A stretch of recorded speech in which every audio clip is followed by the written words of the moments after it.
extend our sincere appreciation to heads of state and government, heads and all other delegates whose participation, insights, and commitment have enriched these deliberations and strengthened our shared resolve.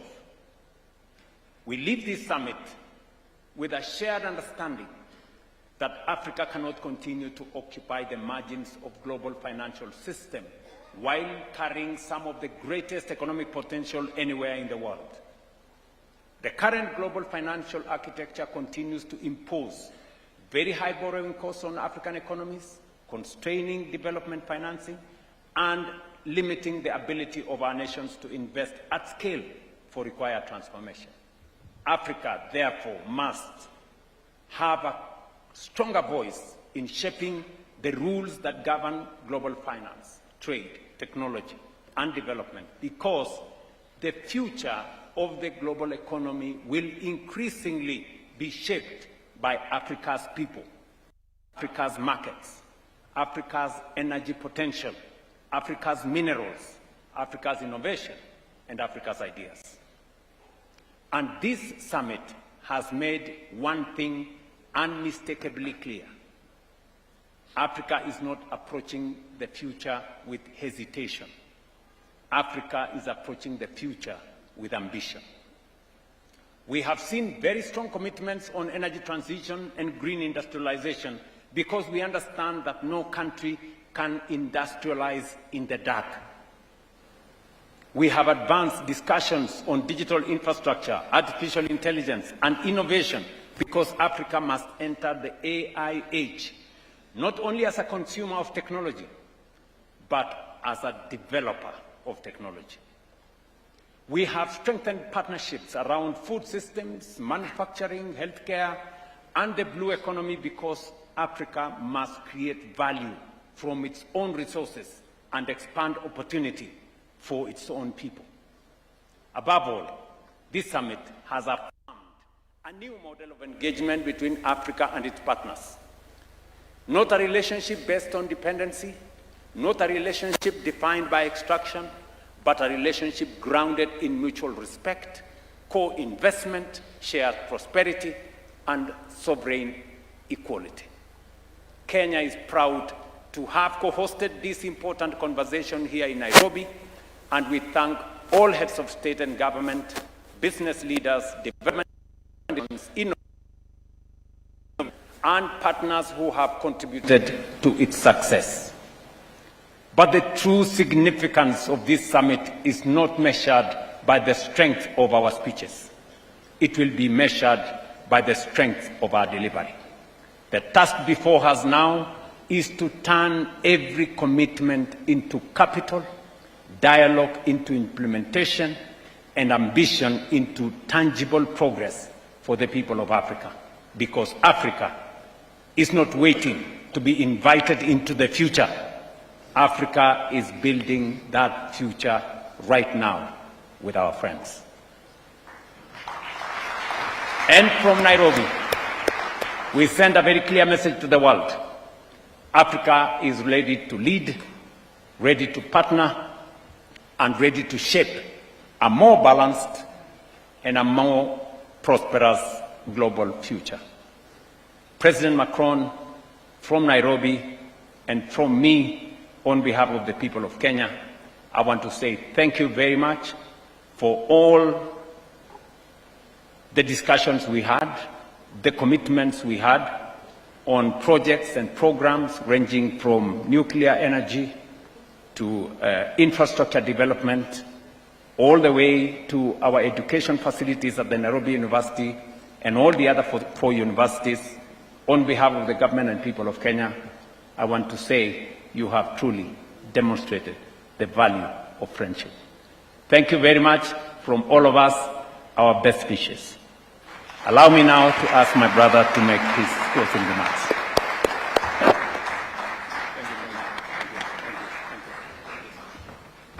Thank you very much, Mr. President, dear William, dear brother, Your Majesty, Head of State and Government, Ambassadors and Ministers, ladies and gentlemen. Let me first Thank you.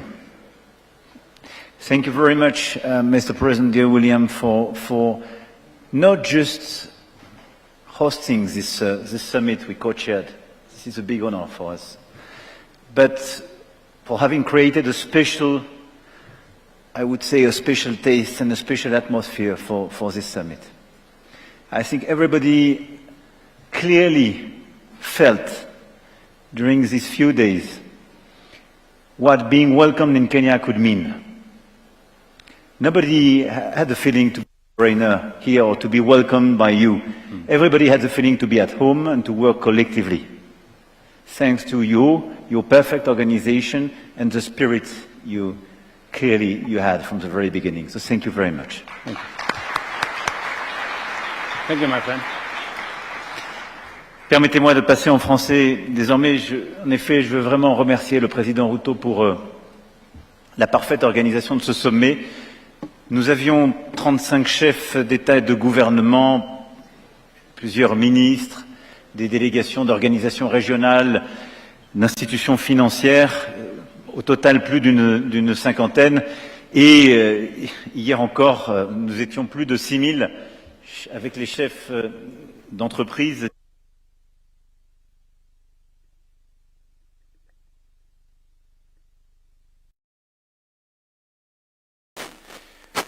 Ici à Nairobi, l'illustration même et je dirais la capacité à agir de ce que nous avions entrepris ensemble il y a quelques mois, cher William. Et donc, merci infiniment à vous, à votre gouvernement et au Kenya. Et je veux remercier l'ensemble des chefs d'État et de gouvernement et ministres présents et dirigeants. Who are present here, directors of institutions and regional organizations who have joined us for this work. We mentioned this morning, both of us, and the President has just reminded us of this, so I don't want to dwell on this. The message is clear. It's a renewed partnership which is on an equal footing, which is clear on challenges and which is facing the future. Please allow me to discuss the results, just in line with what the President has just said. First and foremost, a dialogue between public and private. We began yesterday this work discussing the youth, which presented its projects, this private sector, which presented its commitments, and this summit will enable us to arrive at the 23 billion euros of private investment from French and African investors into the African continent, and this will lead to thousands of jobs. The AFIC, the Africa-France Impact Coalition, has 40 heads of state from France and Africa and have discussed this morning in an unprecedented fashion, and this will be long-lasting and sustainable. The report of this work will be transparent, and this coalition will become a significant tool of our economic partnership. And the dialogue this morning, it was fresh and new.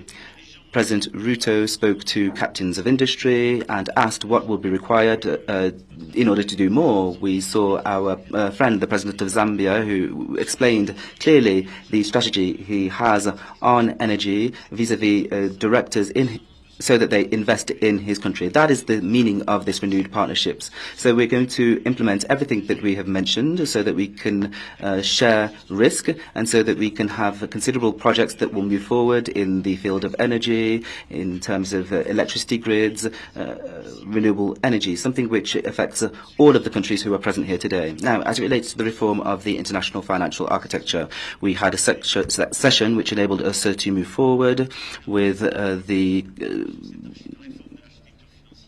shared declaration on the financial architecture and a call to action that we will present at the G7 in a few months, and President Ruto will be there with me.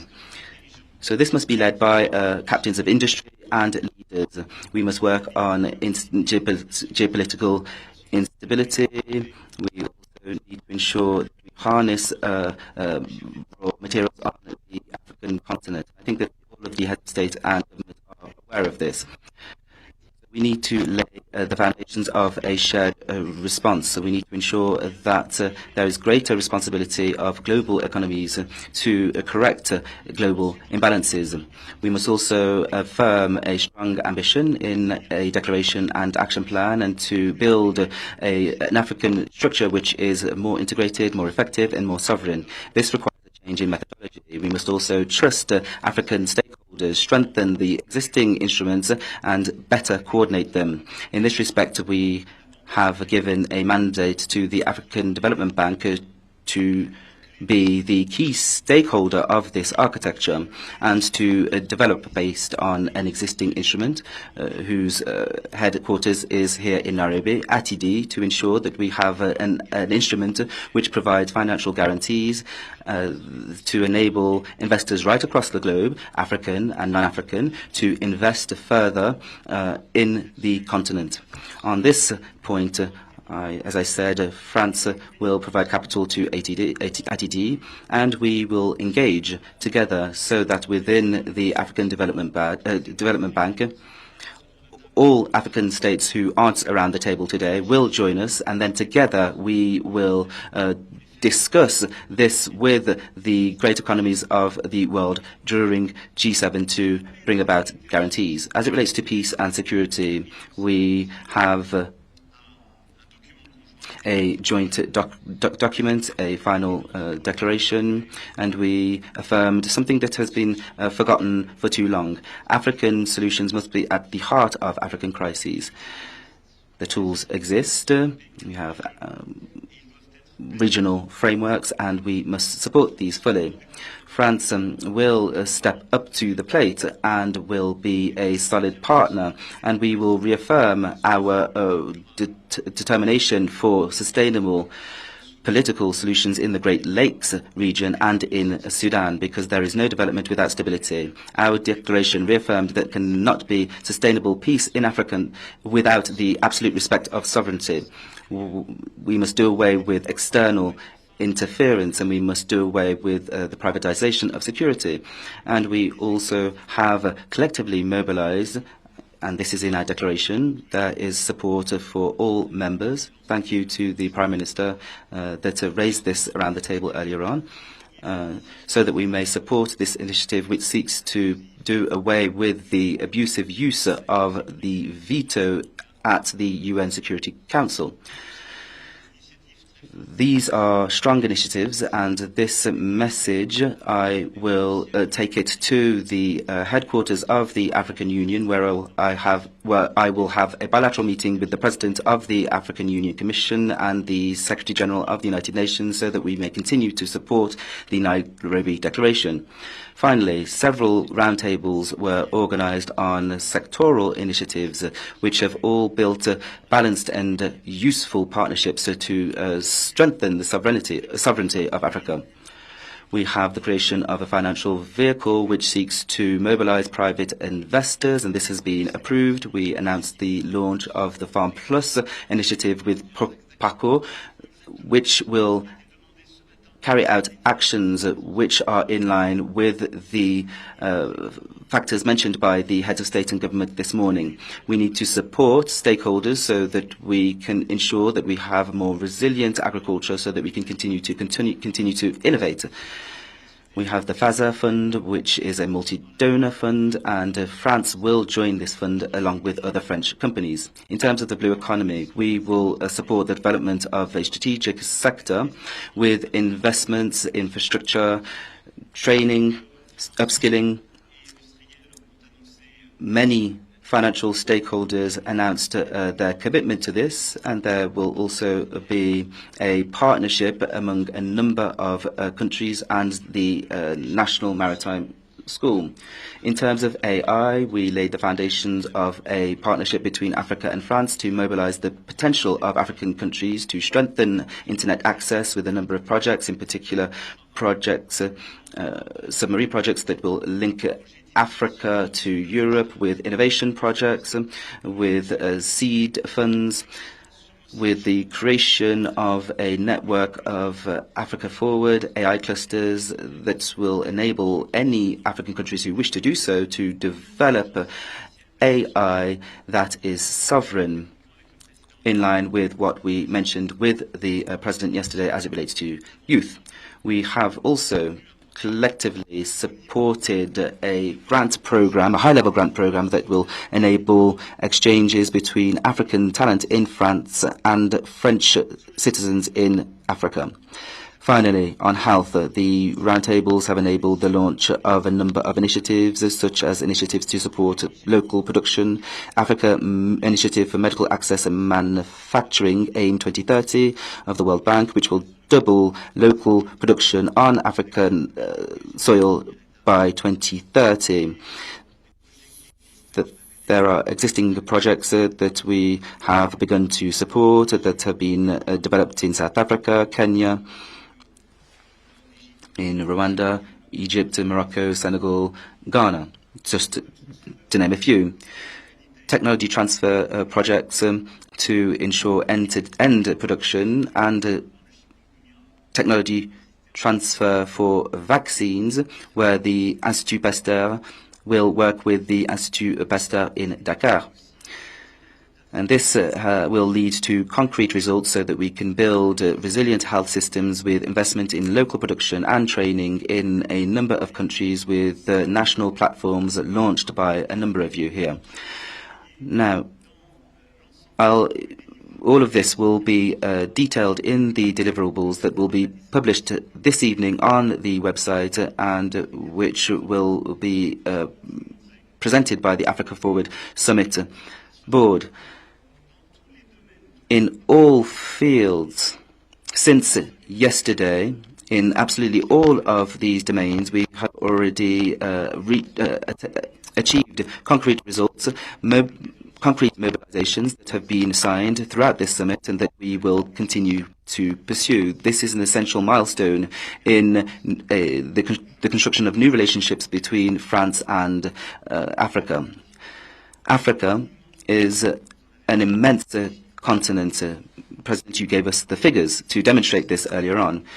It has been 10 years, and for some, it has been 20, 25 years that we've heard many people say, oh, Africa, let us not forget that this is a continent with a great future. Well, that is not correct. It is a continent which is extremely important in the present. It has the highest growth in the world, and that is to say that this continent must take its own future into its hands. Africa is here, present and strong, and those who don't work with the African continent, those who continue to take resources to transfer them elsewhere, all of those will challenge their own future. What we have done at the Africa Forward Summit is hand in hand with President Ruto. We have said that Africa is here. Africa organized its own summit, and France is here at its side. You gave a magnificent example of this, President, the ability to host, to welcome, to think, to stimulate, to dispute particular solutions. We've included investors, creators, heads of state and government. We have shown the example of this completely reinvented ambition. We are here at your side, and together we will continue to take action. We have started this work and we will ramp up this work, believe me. Thank you very much to the President, and thank you to all of you here for this first Africa Forward Summit. This is just the beginning.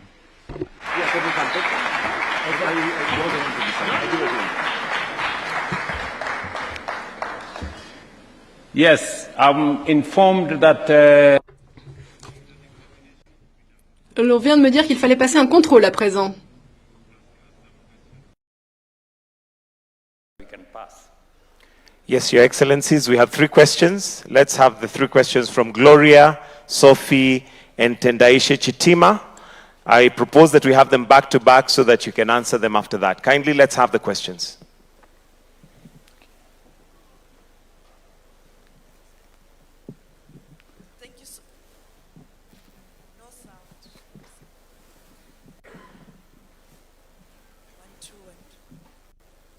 get her a mic that works, or she can come nearer here or somewhere.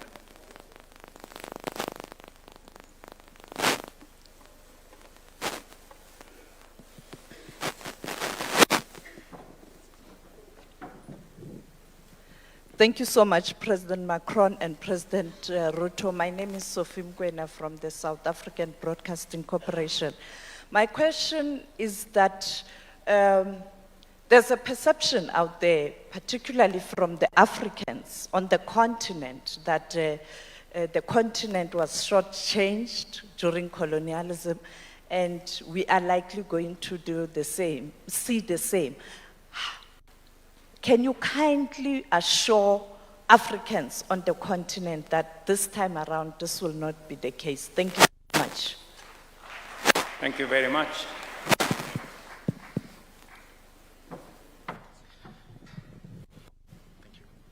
Bonsoir, messieurs les présidents. Anthony Lebos pour la chaîne française FM TV. Une question d'abord à tous les deux. Après les accords... So some major agreements, you've got the G7 upcoming, and Mr.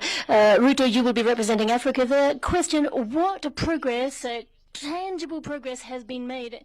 What do you expect to get at the G7 with the others present? And the second question for President Macron, and concerning the hantavirus risk, could you please tell us, is France ready to face another epidemic if this indeed constitutes? And we know that that there are lots of questions being asked about France's health protocols. Thank you. Thank you, Your Excellencies. I'm Gloria Musimbi on your far right. So my question is, Your Excellency, President Trudeau, as you prepare for the G7 summit and as a representation of Africa, what are the 3 key priorities emerging from this declaration that you intend to table before the global leaders? Thank you. Good evening, President Ruto and President Macron. My name is Tendaisha Chitima and I'm from Zimbabwe. I'm from the creative sector.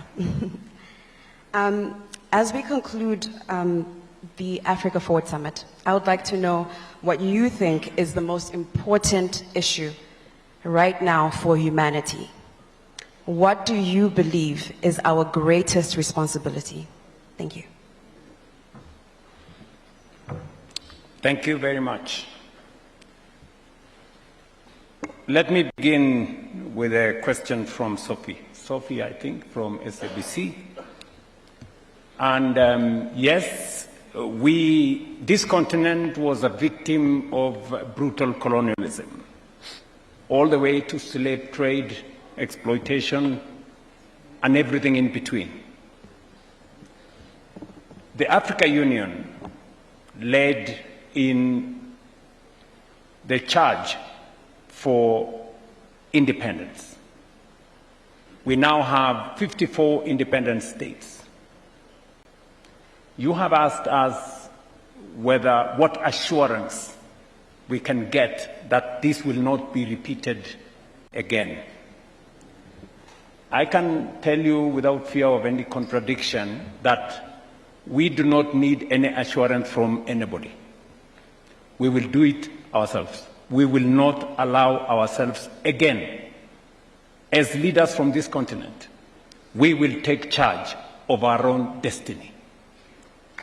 And that is why a conference like this is taking place in Nairobi, because we are recalibrating our relationship with our partners.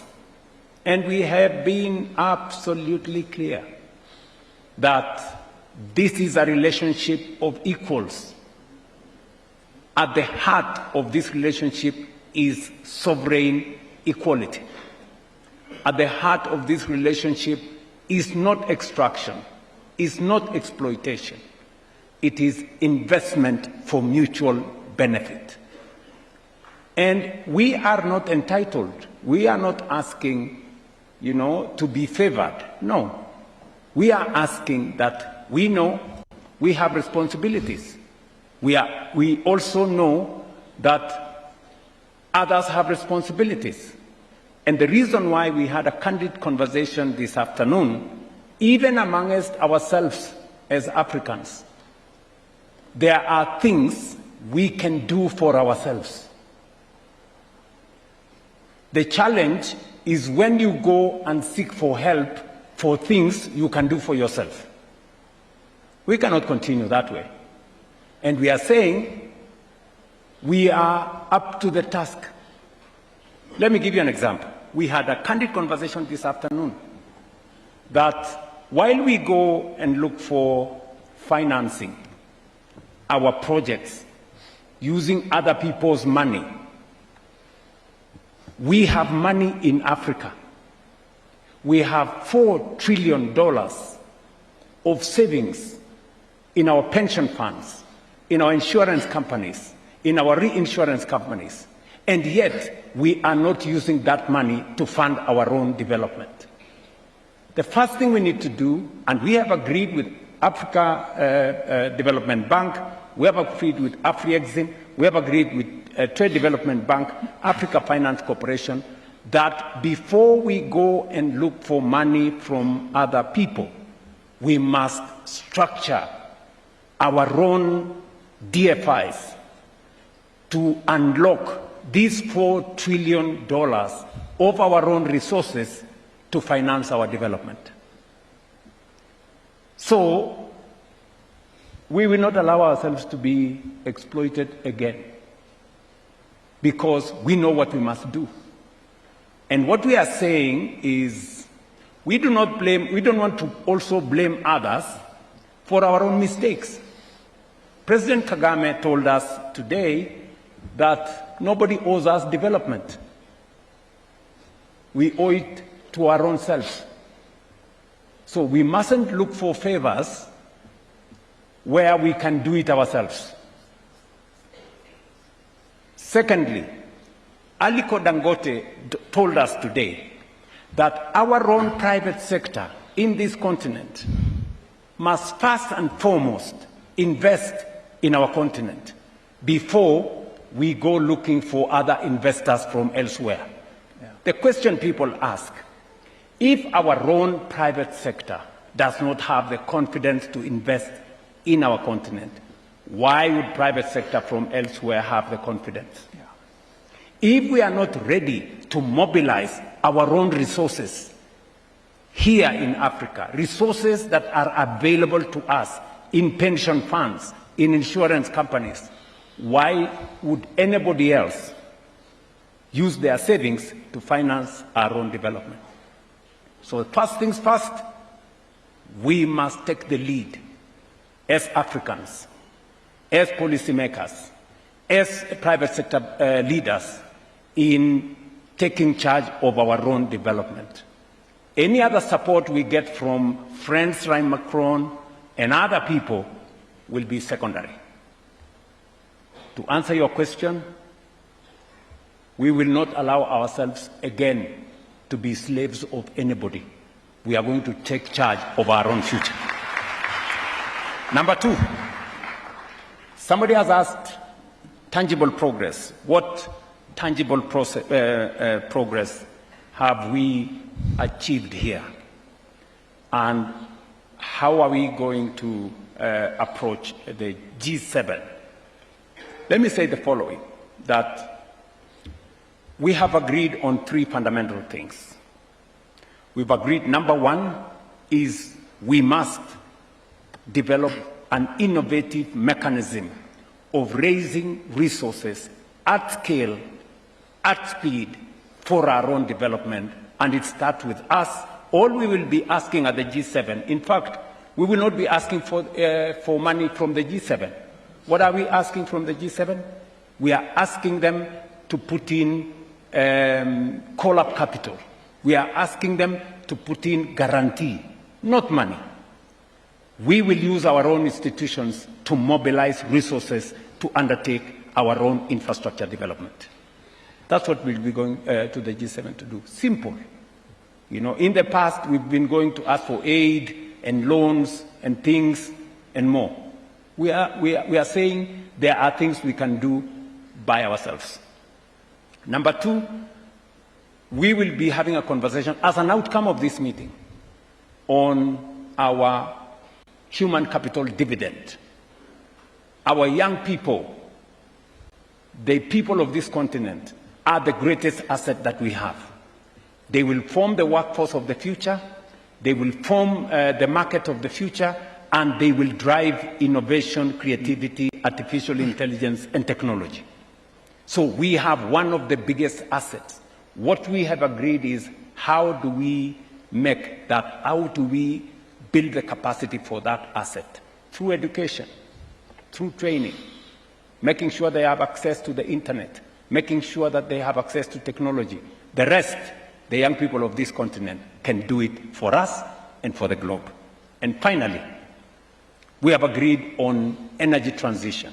That energy transition is not just going to be about energy. It's going to be both transition in development and transition in transformation itself. So energy being, because I have said in my closing statement, there is no region, no country that can industrialize in the dark. We need energy. So these are the three most important things that I see as a take-home from this conference. And I'm very, very proud of the outcome of this conference. And I want to thank my brother, Macron, for being here with us, using his network to work with us. And we came here as heads of state because we know that first and foremost, it is our responsibility as heads of state in this government to take charge of our own development.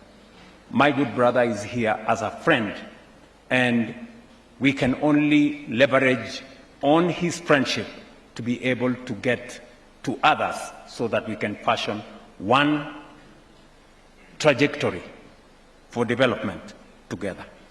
Mr. President. Merci, Président. Thank you very much, Mr. President.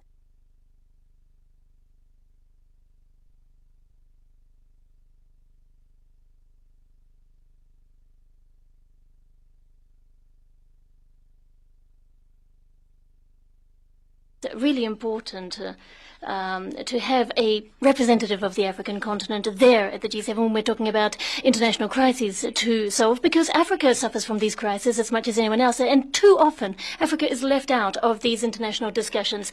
Africa has been the most severely struck by the consequence of the war of aggression by Russia against Ukraine because of the cereal and fertilizer imports that have been affected. This caused enormous problems, as well as, and we saw this with the 2022 farm project, and now we're looking into other modalities. And what we see happening with the Strait of Hormuz right now, we see again the primary victims are here in Africa. We heard this from the captains of industry today. We heard it from other stakeholders. The price at the pump and the increase in the price of the barrel have major impacts. And in the terms of the food supply chain, it is, remember, a third of the ships arriving with imports to Africa come through the Strait of Hormuz. And so once again, this is a moral and political failing not to have that representation of the African continent in the G7. And so when we talk about those major global crises, we're going to have to talk about the consequences on the African continent. So that's the first issue. Now, the second one about the issue of financial architecture and the need for guarantees, which is what I would call a native issue to the G7. And I discussed this with President Ruto. We want to give a clear message, and that is to calibrate the global imbalance in this regard. The heart of the G7's economic environment, the world in which we are working, is focused on very problematic macroeconomic issues, overcapacity from China, issues from the USA, European perspectives, and not enough of this gets discussed with Africa's place on the whole value chain, agriculture, industry, you name it.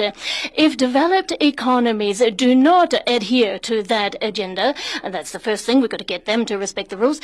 Second, secondly, then how would we even be able to hope to make a difference? And so all of the G7 and their partners like India, Brazil, South Korea, and others who are invited to the G7, it's important for all of those countries to adhere to that agenda. No, and it's not the G7 countries that are mostly doing this. But when it comes to raw material exports, for example, when you look at primary commodities and rare earths, we've got to make sure that Africa is part of the conversation. We have a shared agenda for the G7 and for Africa, which is of great strategic importance. And now, in some ways, we've got to counter the predators of the 21st century, those who want to get their hands on Africa's resources and retain the global market control. So this is something really concrete that we're going to discuss. We have a shared strategy to make sure that Africa is further up the that value chain and can play its full part as a sovereign player.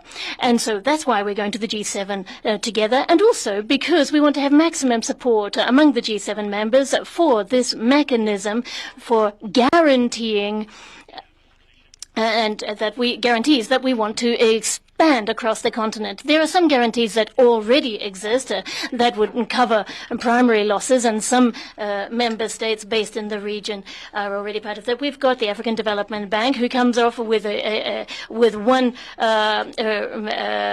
vehicle for everybody. It'll be a Pan-African vehicle, which means that when capital is guaranteed, that means that our infrastructure investments via the African Development Bank will be guaranteed, and this will attract more private sector investment because those guarantees will be in place. This is something extremely concrete, very tangible, and it's something that we are very excited about. And the second question was the health risk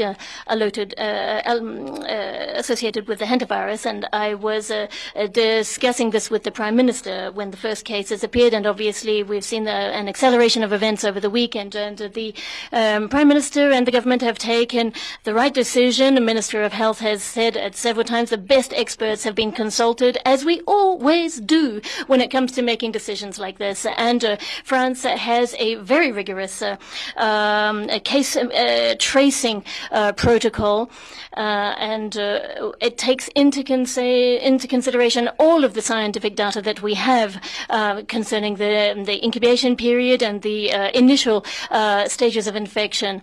And building on that, the government is setting up very rigorous health protocols, and countries like Spain and other countries who have had experience in this. Remember, this is a known virus, so it's different to what we've just been through a few years ago, but we've learned a lot from COVID-19 and that epidemic, and so the government is taking the right decisions. The situation is currently under control thanks to our the work that's been done, and we thank those who've been so responsive on this. And now at the European level, I'm thinking that an EU-wide protocol might be, and then also the the World Health Organization is going to have to issue its own recommendations, but we're still working on the evolving situation. Very latest question, which, if I understood properly, was directly addressed to me and was in a certain way more political and personal. If you ask me, in my regard, what is the most important issue for humanity and my main responsibility, I would probably answer you, our children. Our children. And I think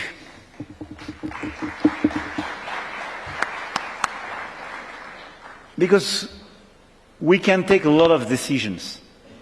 Some of them are sometimes largely too short-term driven. It could be a necessity. And sometimes you have to take, I would say, the second best decision, because we all decide under a lot of constraints. But the most important decisions we take in our capacities, and I think it's true for head of state at governments and business leaders, entrepreneurs, artists, is when you try to take into consideration the long run. And I think a lot of decisions we took today are for the long run because they are very demanding and we are transforming a lot of things. But this is not a reason not to take them. And I think the main transformation are the one you decide when you are precisely inspired by the next generation and our children. And I think this is a question of fairness as well.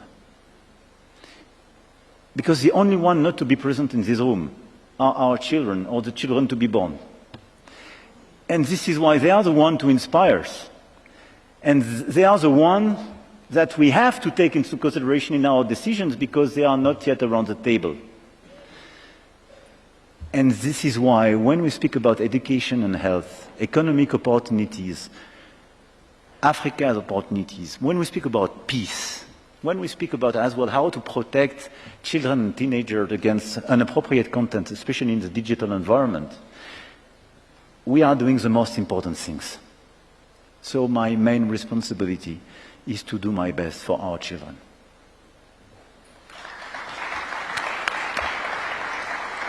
I want to agree with my good brother, President Macron, on the question we were asked, what is the single most important thing? And I would want to say that in the context that he has said, because for this continent, our children will determine the markets of the future. There will be 1 in every 4 people in the world by 2050 will be African. Those are our children. They will determine the markets. They will determine energy consumption. They will be the world's workforce. And they will drive technology. So that is the biggest asset that we have. And that is why it's education, it's health, it's training, and it's empowerment. It's critical for our future. And finally, is to say that because of exactly what President Macron has said, certainly we will have more children than them. And that is why the debate in the past was, are we facing east or are we facing west? I have kept on saying we are facing forward. But yesterday, the young people of this continent told me facing forward is facing south, because that's where the future is. Thank you.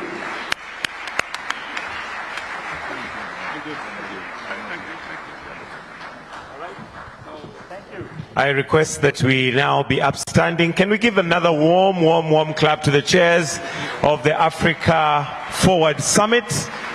We'll be upstanding to bring this summit to a close. Your Excellencies, we'll have 3 anthems. We'll start with the French national anthem, the AU anthem, and the Kenyan anthem. Ask the presidents to come here. We do the national anthem. All right, all the presidents to kindly come for a photo op, and leaders of delegation, presidents and leaders of delegation, kindly to come for a photo op. Peter, if we can have the teleprompter posts removed, please.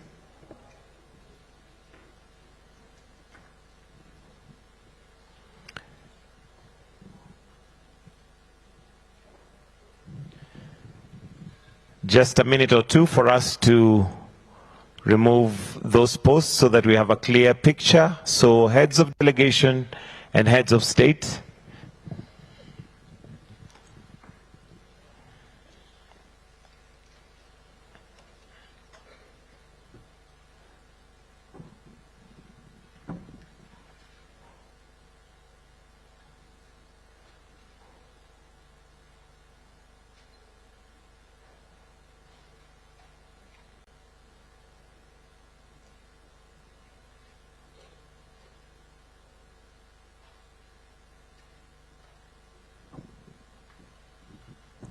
And when it needs to be removed the most, it refuses.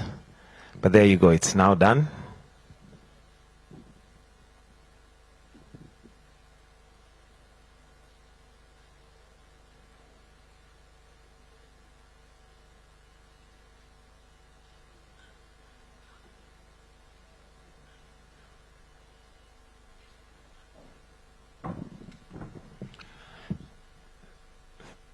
Thank you, Your Excellencies. The anthems.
Thank you very much.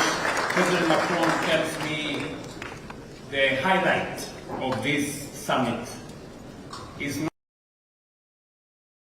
summit is at the gymnasium, where our artists, our musicians, and important people will bring the curtains down on this Africa Forward Summit at 9 p.m. So for those of you who may have mistakenly